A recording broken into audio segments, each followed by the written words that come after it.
అందరికీ welcome back to our channel little magic world 2022. ఈ రోజు అయితే మా ఇంట్లో మల్లన్న బోనాలు చేసుకుంటున్నాము.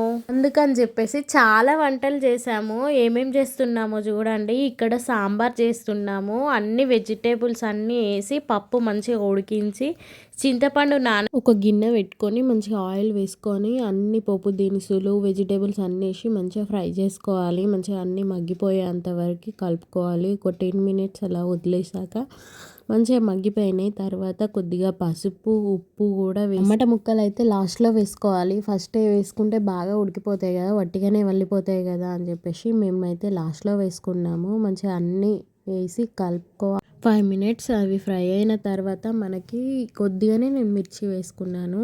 అందుకని చెప్పేసి కారం వేసుకుంటున్నాను. మీ ఇష్టం, మొత్తం మిర్చి అయినా వేసుకోవచ్చు, బాగానే ఉంటుంది. నాకు ఈ సాంబార్ చేయడం మా పెద్దమ్మ నేర్పించింది. మంచిగా ఫ్రై అయిన తర్వాత చింతపండునంతా పిసికి ఒక గిన్నెలో పోసుకోవాలి. దాన్ని అందులో వేసి మంచిగా మసలే అంతవరకు ఉంచుకోవాలి. మసులుతుంది అనిపించినప్పుడు పప్పుని మంచిగా పప్పు కట్టెతోటి రుద్ది కొద్దిగా వాటర్ కలిపి అందులో పోసుకోవాలి.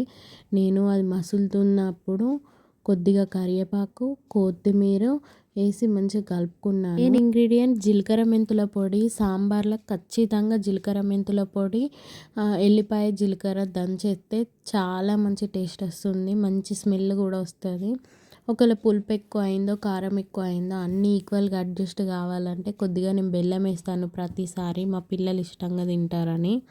పక్కన ఇంకో గిన్నె పెట్టుకొని ఆయిల్ వేసుకొని పోపు దినుసులు వేసుకున్న వంకాయ కర్రీ వేస్తాను. మిర్చీలని మంచిగా కచ్చాపచ్చగా దంచుకోవాలి. దంచడం కుదరకపోతే మిక్సీ పట్టుకోవచ్చు. మెంతాకైతే వంకాయ కూరలో ఎంత వేసుకుంటే అంత బాగుంటుంది. అది మంచిగా ఫ్రై అయిన తర్వాత పసుపు వేసుకొని కలుపుకోవాలి. ఒక 2 మినిట్స్ రెస్ట్ ఇచ్చిన తర్వాత వంకాయ ముక్కలు అయితే అందులో వేసుకొని మంచిగా కలుపుకోవాలి. మొత్తం కలిసేలాగా కిందకు పైనకి తిప్పుకుంటే మంచిగా వంకాయ మగ్గింది అన్న టైంలో మనం టమాటా వేసుకొని సాల్ట్ వేసుకొని మూత 10 మినిట్స్ అట్లా ఉడికించుకొని ఒకసారి కలుపుకోవాలి. మంచిగా టమాటా కూడా మగ్గిపోతుంది. లాస్ట్లో కొద్దిగా కొత్తిమీర వేసుకొని మంచిగా కలుపుకొని పక్కకు పెట్టేసుకోవడమే. వంకాయ కూర రెడీ అయిపోయింది. వంకాయ సాంబార్ అయితే అయిపోయింది. ఇప్పుడు చిక్కుడుకాయ కర్రీ చేద్దాం. చిక్కుడుకాయలు ఉంచుకొని మంచిగా కడుక్కొని పక్కన పెట్టుకొని ఒక గిన్నె తీసుకొని ఆయిల్ వేసుకొని మంచిగా పోపు దినుసులు వేసుకొని మంచిగా చిటపట అనేది అంతవరకు ఉంచుకొని మిర్చి సేమ్ ఇది కూడా నేను మిక్సీ పట్టుకున్నాను కచ్చా పచ్చగా. మిర్చి వేసిన తర్వాత కొద్దిగా మెంతాకు వేసాను. అది కూడా మంచిగా ఫ్రై అయిన తర్వాత చిక్కుడుకాయలో ఎంత మెంతి వేసుకున్నా టేస్ట్ బాగుంటుంది. కొద్దిగా పసుపు కూడా వేసి కలుపుకొని చిక్కుడుకాయ ముక్కలు వేసి మంచిగా కలుపుకోవాలి. చిక్కుడుకాయలు కూడా కొద్దిగా మగ్గినాయి అన్న టైంలో టమాటా కొత్తిమీర ఉప్పు అన్నీ వేసి ఉడికించుకోవాలి. పచ్చికారంతో వేసిన చిక్కుడుకాయ కూర సూపర్ ఉంటుంది. ఒకసారి ట్రై చేయండి. ఇక్కడైతే బోనాలు రెడీ చేస్తుంది మా అత్త. బంతి పూలు అన్నీ కూర్చున్నాం. మిగిలిన పూలు దేవుని రూమ్లోకి అని చెప్పేసి ఇట్లా మాల కట్టినాం అక్కడ. బోనంలోకి కలగూర వండుతుంది. అన్ని రకాల కూరగాయలు వేస్తారు అందులో. 9 టైప్స్ అన్నా 11 టైప్స్ అన్నా అట్లా వేస్తారు.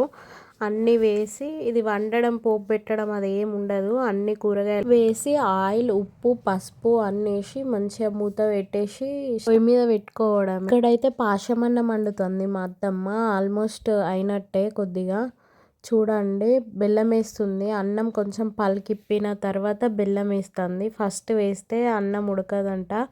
పాలు పోసింది. పాలు నెయ్యి. ఇదేమో గుమ్మడికాయ ముక్కలు, రస గుమ్మడికాయ అంటారు కదా, అది గుమ్మడికాయ ముక్కలు, ఇలాచి పౌడర్, అది ఏంటిదో అనుకోకండి. ఇక్కడ మేము దేవుని రూమ్లోనైతే అలికి ముగ్గులు పెడుతున్నాం. ఎందుకంటే అక్కడనే బోనాలు పెట్టడం కోసమని. బయట బోనాలు అన్నీ రెడీ అవుతున్నాయి కదా, మళ్ళీ టైంకి ఇబ్బంది అవుతుంది అని చెప్పేసి ముందే ముగ్గేసి పెడుతున్నాము. మీ ఇంట్లో కూడా ఇట్లనే చేస్తారా? తప్పకుండా కామెంట్ చేయండి మీరు ఎట్లా చేసుకున్నారో. నా వాయిస్ని అయితే ఇగ్నోర్ చేయండి. నాకు కొంచెం కోల్డ్ అయింది. వాయిస్ అస్సలు సరిగ్గా రావట్లేదు. ఇక్కడ మా అత్తమ్మ పచ్చి పులుసు చేస్తుంది. మిరపకాయలు కాల్చి చింతపండు రసంలో పిసుకుతారు ఆ మిర్చిని. పోపు పెట్టుడు అట్లా ఏముండదు. ఇక్కడైతే మా అత్తమ్మ మసి ఉంటుంది కదా, గంజులకి వంట చేసిన తర్వాత మసి పోయేలాగా కడుగుతుంది. ఎందుకంటే బోనాలని మొత్తం అలంకరించాలి పసుపు బొట్లు పెట్టి. మసి ఉంటే చూడడానికి మంచిగా కనబడదు కదా, అందుకని చెప్పేసి కడుగుతుంది.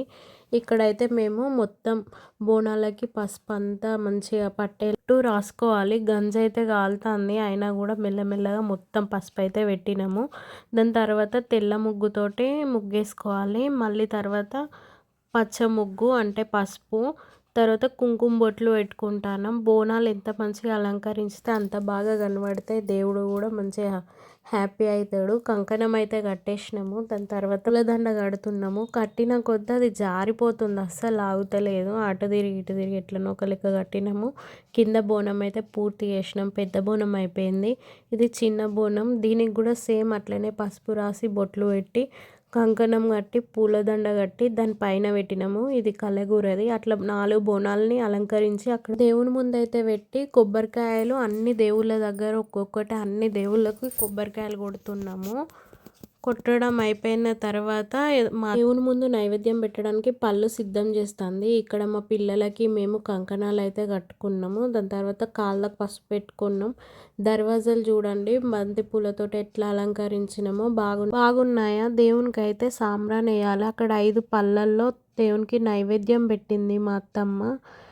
దాని తర్వాత కుండల్లో పసుపు వేసి దేవుళ్ళ పేర్లు తలుచుకుంటూ ఇగో ఇగో అని పసుపు కుండలలో వేయాలి.